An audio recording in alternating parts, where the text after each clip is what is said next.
Ang AFP naman mga kabrigada muling iginiit ang paninindigan sa pangangalaga at pagtatanggol sa teritoryo ng bansa sa West Philippine Sea.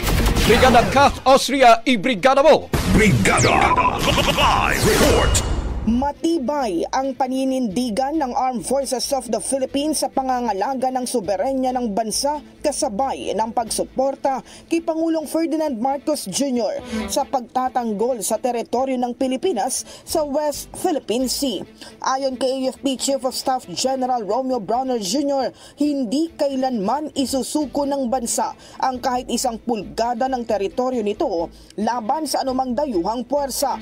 Binatikos din ni General Browner ang patuloy na iligal at agresibong aksyon ng China Coast Guard at People's Liberation Army Navy, kabilang ang patuloy na pangaharas sa mga barko ng Pilipinas, dangerous maneuvers at panggigipit sa mga mangingisdang Pilipino. Binigang diin ang AFP na ang mga aksyong ito ay malinaw na paglabag sa United Nations Convention on the Law of the Sea at sa 2016 Arbitral Award. Sa suporta ni Pangulong Marcos, patuloy na pinapalakas ng AFP ang depensa ng bansa sa pamamagitan ng pagpapalawak ng sariling kakayahan at nakikipag-ugnayan sa mga kaalyadong bansa. Mahigpit din itong nakikipag-ugnayan sa Philippine Coast Guard at iba pang ahensya upang tiyakin ang seguridad sa ating karagatan.